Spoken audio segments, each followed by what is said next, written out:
Angela's views on mothering are refreshing and expansive to the point where it even includes her perspective on sex and intimacy.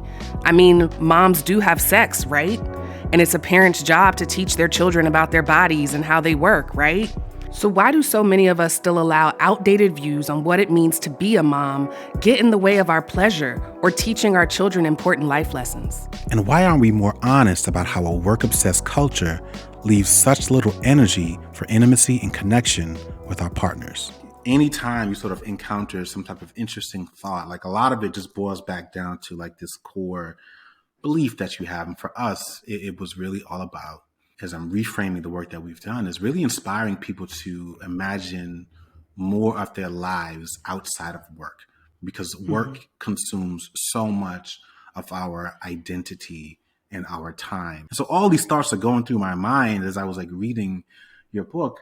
But it also made me think about a part in our book where we talk about how work and our work identities got in the way of our intimacy, right? Like we had reached a point where we had just completely prioritized our career ambitions over our relationships and really over everything else. And so that was going to be part of my question was to say, like, to what extent do you think work and our work identities get in the way of our abilities to nurture the relationships that we have with our partners? I don't know. Yeah. Thank you for sharing that. That's really, I don't know. I can tell that's coming from like a real place, and I just want to acknowledge that, and I appreciate you sharing. Thank you. Yeah. I mean, I think it's deeply, I think many people will identify with that feeling. Again, because like we rely on work for so much. But I mean, I think about, even to relate it to intimacy, and what I was like, one of the things I was trying to explore in that chapter was this idea of like, we have a script that we've been handed about sex and what intimacy is. And there's an end goal, and you put in some work, right?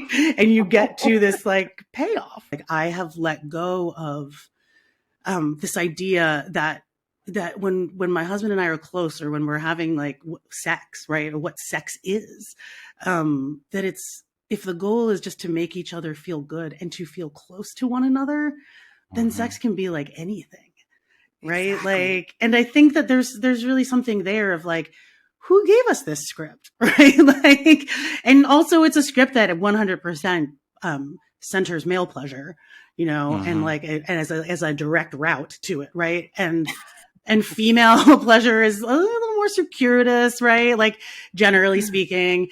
And so I think that like, so I think it's not even just like our particular work identities. It's our idea of, it's our veneration of work in American society as being like hard work is its own reward, right? Or like, or just like to be really efficient, right? Like, and to like meet the goal, no matter the cost, right? Like that just has a way of just, well, that just takes all the fun out of sex and intimacy to think about it that way. And it was very humbling when I realized, I was like, you're not putting in enough work, right? And I'm like, what?